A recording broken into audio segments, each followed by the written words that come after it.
burden him with more stress. He'd been through so much recently just to stay alive.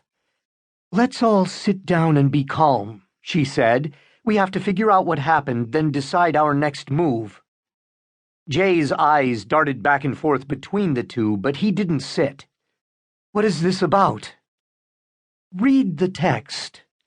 Claire handed him her phone. "What does it say?" Ashley demanded. "I have a right to know." Claire couldn't hold back a sigh. "He wants money to destroy the video." "How much?"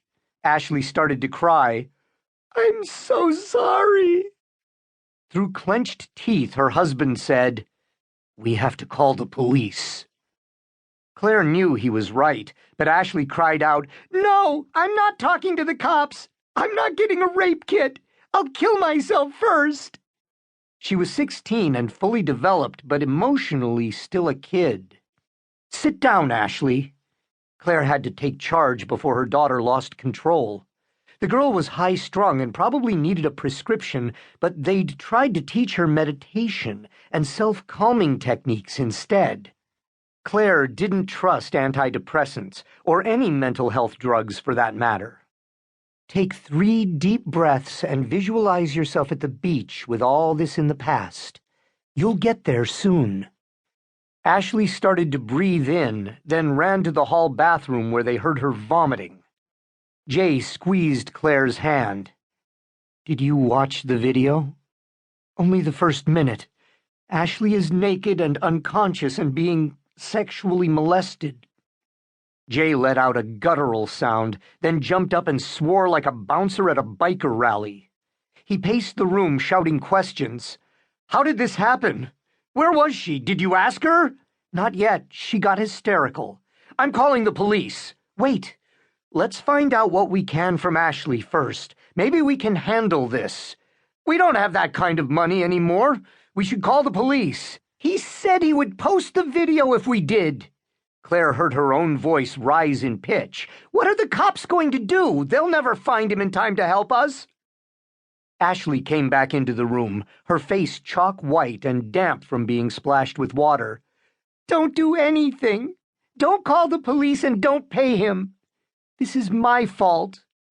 "Who is he?" Claire finally asked. "Do you know him?" "No!" Her daughter's eyes were wild with pain. "I was at a party and I must have blacked out.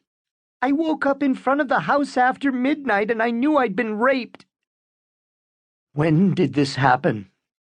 Her husband's voice had a tortured quality, as if he knew the answer would hurt. And it did.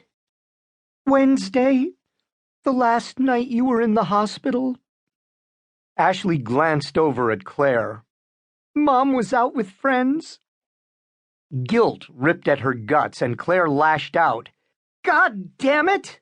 One fucking night to cut loose and be a person instead of a nursemaid or a mother or housekeeper, and now we all have to pay for it."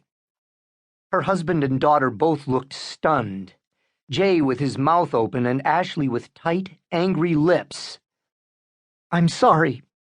Claire met her daughter's eyes. "This isn't your fault. You were victimized. But you need to tell us everything about the party. What house? Who was there? Who did you talk to?" "I can't. My friends will hate me." Ashley spun and fled the room. Claire turned to Jay, her jaw aching with tension. "Should we just borrow the money and pay him?" Her mild-mannered husband slammed a fist into the back of a chair, making her jump. "Even if we could get a bank loan, it'll take a week." His face twisted into a derisive sneer. "Do you want to ask your mother for it?" "You know I can't. What do we do?" "I don't know yet." Her husband's voice was so tight he sounded like a stranger. Claire's cell phone pinged again. "That's him texting with instructions. Tell him we need more time." Friday, November 21st, 5:25 p.m. Officer Dan Thompson recoiled at the man's smell. Booze, piss, and a splash of vomit. But he handed the homeless guy a blanket and a pair of wool socks. Everyone had a story, and some people's bad luck started early in